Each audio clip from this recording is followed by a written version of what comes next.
Sky edge YouTube ಚಾನಲ್ಗೆ ನಿಮ್ಮೆಲ್ಲರಿಗೂ ಸ್ವಾಗತ. ಕಾಂಪಿಟೇಟಿವ್ ಸ್ಟೂಡೆಂಟ್ಗೆ ರಿಲೇಟೆಡ್ ಆಗಿರುವಂತಹ ಈ ದಿನದ ಪ್ರಚಲಿತ ಘಟನೆಗಳನ್ನ ನಾವು ತಿಳ್ಕೊಳ್ಳೋಣ. ಡೆಲ್ಲಿ ಕ್ಯಾಪಿಟಲ್ ತಂಡವನ್ನು ಮುನ್ನಡೆಸುವ ಜವಾಬ್ದಾರಿ ಭಾರತದ ಜೆಮಿಮಾ ರಾಡ್ರಿಗಸ್ಗೆ ದೊರೆತಿದ್ದು, WPL ಕ್ರಿಕೆಟ್ ಟೂರ್ನಿಯಲ್ಲಿ ತಂಡವನ್ನು ಮುನ್ನಡೆಸಲಿದ್ದಾರೆ. ಕರ್ಮಿಣಿ ಉತ್ಸವ 2026 ಏನಿದು ಕರ್ಮಿಣಿ ಉತ್ಸವ ಅಂದರೆ ಅದ್ರ ಬಗ್ಗೆ ತಿಳ್ಕೊಳ್ಳೋಣ. ಇದೊಂದು ಸ್ತ್ರೀ ಶಕ್ತಿ ಸ್ವಸಹಾಯ ಗುಂಪುಗಳು ಉತ್ಪಾದಿಸುವ ವಸ್ತುಗಳ ಪ್ರದರ್ಶನ ಮತ್ತು ಮಾರಾಟ ಮೇಳ.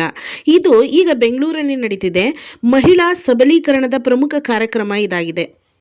ಭಾರತ ಮತ್ತು ಅಮೆರಿಕ ನಡುವಿನ ಭಿನ್ನಸ್ವರ ತಾರಕಕ್ಕೇರಿದೆ. ಭಾರತವು ಕಚ್ಚಾ ತೈಲವನ್ನು ರಷ್ಯಾದಿಂದ ಆಮದು ಮಾಡಿಕೊಳ್ಳಲು ಪ್ರಾರಂಭಿಸಿರುವುದು ಟ್ರಂಪ್ರ ಕೆಂಗಣ್ಣಿಗೆ ಕಾರಣವಾಗಿದೆ. ಟ್ರಂಪ್ರವರು ಸುಂಕವನ್ನು 500% ಏರಿಕೆ ಮಾಡಲು ಮಸೂದೆಯನ್ನು ಮಂಡಿಸಿದ್ದಾರೆ. ಈ ವಿಷಯ ಅಂತಾರಾಷ್ಟ್ರೀಯ ಮಟ್ಟದಲ್ಲಿ ವ್ಯಾಪಕ ಚರ್ಚೆಗೆ ಕಾರಣವಾಗಿದೆ.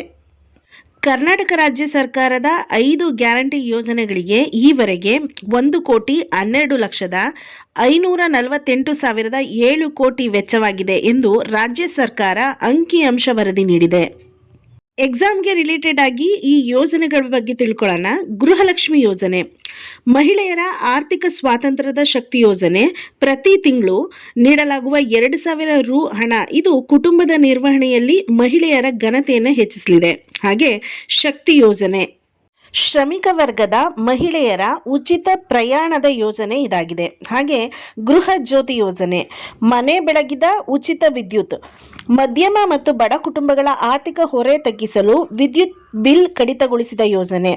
ಅನ್ನಭಾಗ್ಯ ಯೋಜನೆ, ಹಸಿವು ಮುಕ್ತ ಕರ್ನಾಟಕದ ಗುರಿ ಆಹಾರ ಧಾನ್ಯವನ್ನು ಹಾಗೂ ಅಕ್ಕಿಯ ಬದಲಾಗಿ ನಗದನ್ನು ವಿತರಿಸುವ ಯೋಜನೆ. ಕೊನೆಯದಾಗಿ ಯುವ ನಿಧಿ ಯೋಜನೆ, ನಿರುದ್ಯೋಗಿ ಯುವಕರಿಗೆ ಆಸರೆ.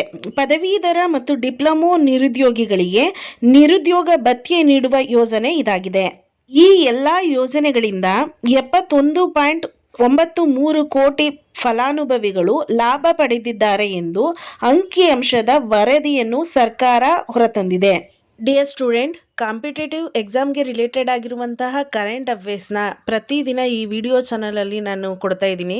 ದಯವಿಟ್ಟು ಈ ಚಾನಲ್ದು ಉಪಯೋಗ ಆಗ್ತಿದ್ರೆ ಸಬ್ಸ್ಕ್ರೈಬ್ ಆಗಿ ಆ್ಯಂಡ್ ಏನಾದರೂ ಇನ್ಫಾರ್ಮೇಷನ್ ಕಾಮೆಂಟ್ ಮಾಡಿ.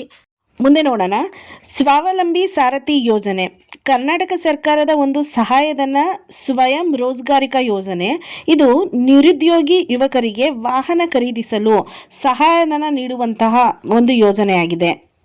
ಈ ಯೋಜನೆಯಡಿ ಫಲಾನುಭವಿಗಳಿಗೆ ಟ್ರ್ಯಾಕ್ಟರ್ ಅಥವಾ ಹೈಟೆಕ್ ಯಂತ್ರಗಳನ್ನು ನೀಡುವ ಸಂಬಂಧ ಸರ್ಕಾರಕ್ಕೆ ಪ್ರಸ್ತಾಪ ಸಲ್ಲಿಸುವಂತೆ ನಿಗಮದ ವ್ಯವಸ್ಥಾಪಕರಿಗೆ ಸೂಚಿಸಲಾಗಿದೆ ಎಂದು ರಾಜ್ಯ ಬೋವಿ ಅಭಿವೃದ್ಧಿ ನಿಗಮದ ಅಧ್ಯಕ್ಷರಾಗಿರುವಂತಹ ರಾಮಪ್ಪ ತಿಳಿಸಿದ್ದಾರೆ. ಅಮೆರಿಕ ಭಾರತದ ಮೇಲೆ ಏರಿರುವಂತಹ ಹೆಚ್ಚುವರಿ ಸುಂಕದ ಪರಿಣಾಮದ ನಡುವೆಯೂ ಪ್ರಸಕ್ತ ಕ್ಯಾಲೆಂಡರ್ ವರ್ಷದಲ್ಲಿ ಭಾರತವು 6.6% GDP ಪ್ರಗತಿ ದಾಖಲಿಸಿದೆ ಎಂದು ವಿಶ್ವಸಂಸ್ಥೆ ಅಂದಾಜು ಮಾಡಿದೆ. ಕರ್ನಾಟಕದ ಈಜುಪಟುಗಳು ಗೋಗ್ಲಾ ಕಡಲ ಕಿನಾರೆಯಲ್ಲಿ ನಡೆಯುತ್ತಿರುವಂತಹ ಖೇಲೋ ಇಂಡಿಯಾ ಬೀಚ್ ಗೇಮ್ನಲ್ಲಿ ವಿಜೇತರಾಗಿದ್ದಾರೆ. ಅರಬ್ಬಿ ಸಮುದ್ರದಲ್ಲಿ ನಡೆದ ಈಜು ಕ್ರೀಡೆಯಲ್ಲಿ ಬೆಂಗಳೂರಿನ ಆಶ್ಮಿತಾ ಚಂದ್ರು ರವರು ಚಿನ್ನದ ಪದಕಕ್ಕೆ ಮುತ್ತಿಟ್ಟಿದ್ದಾರೆ. ಕರ್ನಾಟಕದ ಈಜು ಸಂಸ್ಥೆ ಆಯೋಜಿಸಿರುವ ಓಪನ್ ವಾಟರ್ ರಾಷ್ಟ್ರೀಯ ಈಜು ಚಾಂಪಿಯನ್ಶಿಪ್ನಲ್ಲಿ ಸೋನಾಕ್ಷಿ ಗೌಡ ಮತ್ತು ಭಾವಿಕ್ ಅಗರ್ವಾಲ್ ವಿಜಯ ಸಾಧಿಸಿದ್ದಾರೆ. ಭಾರತದ ಯುವ ಗ್ರ್ಯಾಂಡ್ ಮಾಸ್ಟರ್ ನಿಹಾಲ್ ಸರೀನ್ ಅವರು ಟಾಟಾ ಸ್ಟೀಲ್ ಚೆಸ್ ಇಂಡಿಯಾ ಟೂರ್ನಿಯಲ್ಲಿ ರ್ಯಾಪಿಡ್ ವಿಭಾಗದ ಪ್ರಶಸ್ತಿಯನ್ನು ಗೆದ್ದಿದ್ದಾರೆ. ದಿನದ ಪ್ರಚಲಿತ ಘಟನೆಗಳಿಗೋಸ್ಕರ ಈ ಚಾನಲ್ನ ಲೈಕ್ ಮಾಡಿ, ಶೇರ್ ಮಾಡಿ, ಸಬ್ಸ್ಕ್ರೈಬ್ ಮಾಡಿ. ಪ್ಲೀಸ್ ಕಮೆಂಟ್ ಮಾಡಿ. Thank you.